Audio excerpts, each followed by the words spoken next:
যে হয়েছে এই পাঁপড়গুলো কিন্তু ভেজে নেওয়া যাক। দেখুন কতটা সুন্দরভাবে ভেঙে যাচ্ছে আর মুসমুস করছে একদম।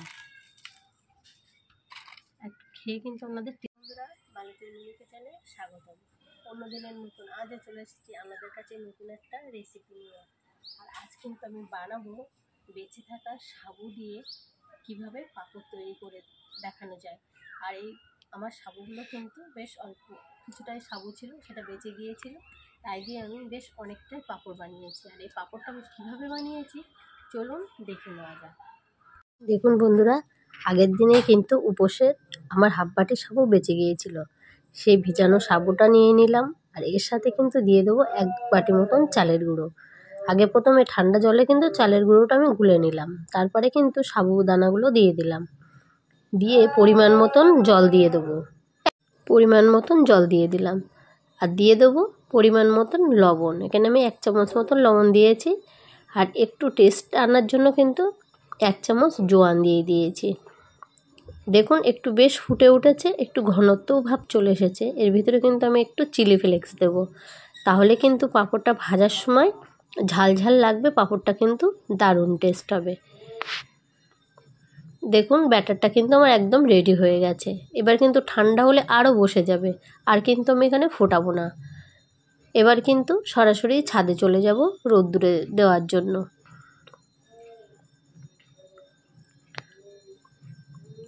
এবার কিন্তু আমি ছাদে চলে গেলাম। আর ছাদে কিন্তু একটা মাদুরের উপরে কিন্তু এরকম একটা পেপার কাগজ আমি পাতিয়ে দিয়েছি। আর এই পেপারে কিন্তু একটু আমি তেল মাখিয়ে নিয়েছি, তাহলে শুকিয়ে গেলে কিন্তু এটা তুলতে আমার সুবিধা হবে। আর এই ব্যাটারটা কিন্তু আমি 1 হাতা করে দেব, আর হাতার পিছন দিক দিয়ে কিন্তু এরকম করে আমি পাতিয়ে দেব। বেশ গোল গোল করে পাঁপড়ের মতন কিন্তু এরকমভাবে দিয়ে দেব। দেখুন সুন্দর করে এরকম করে দেব। আর খুব বেশি কিন্তু পাতলা করব না, ঠিক এরকম করলে কিন্তু এমনি পাতলা হয়ে যাবে শুকানোর পরে। দেখতেই পাচ্ছেন কীরকমভাবে আমি এটা পাতিয়ে দিচ্ছি। সবগুলো কিন্তু এরকম করে আমি পাতিয়ে নিলাম।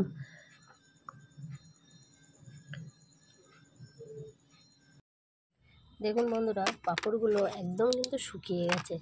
আর এগুলো কিন্তু আমি রোদ থেকে পেপার থেকে তুলে আমি কিন্তু কুলোয় করে মেলে দিয়েছিলাম উল্টে পাল্টে।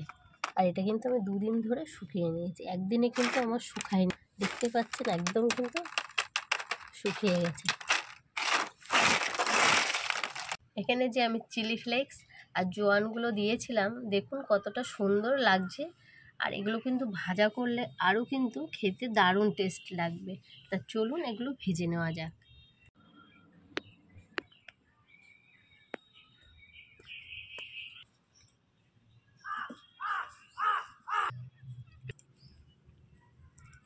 বন্ধুরা, কড়াইতে তেল দিয়ে দিলাম। আর এবার তেলটা কিন্তু একটু গরম করে নিতে হবে, তারপরে কিন্তু আমি পাঁপড়টা ছাড়বো।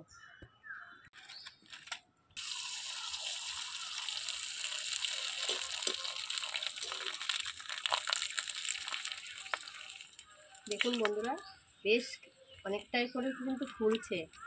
একটা কিন্তু আমার ভাজা হয়ে গেল, ভেজে নেব।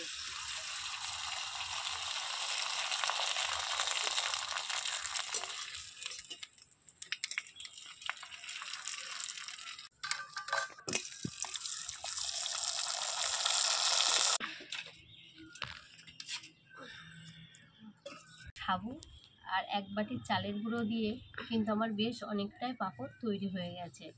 আর এই পাঁপড়গুলো কিন্তু খেতে দারুণ লাগে আর টেস্টও বেশ সুন্দর হয়। আর এখানে কিন্তু যা মশলাগুলো দেওয়া আছে তাতে কিন্তু দারুণ টেস্ট আসবে। আর সবগুলো কিন্তু পাঁপড় আমি এখানে ভাজা করিনি, যেহেতু এখানে খাওয়ার সংখ্যা কিন্তু এখন কম আছে। আমি কিন্তু এটা পরে ভেজে কিন্তু সবাইকে খাওয়াবো। কিছুটা পাঁপড় আমি এখানে ভেজে নিয়েছি, তা একটু খেয়ে কিন্তু আমি টেস্ট করে দেখব এই পাঁপড়টা কেমন হয়েছে খেতে। একদম কিন্তু মুচমুচ করছে একটা। দেখুন কতটা সুন্দরভাবে ভেঙে যাচ্ছে আর মুচমুচ করছে একদম। খেয়ে কিন্তু আপনাদের টেস্ট করে জানাবো কেমন হয়েছে। আওয়াজটা শুনতে পাচ্ছেন কতটা মুচমুচে হয়েছে। তা এরকমভাবে আপনারাও কিন্তু বাড়িতে বানিয়ে নিতে পারেন। সবাই ভালো থাকবেন, সুস্থ থাকবেন। আজকের রেসিপি এই পর্যন্ত।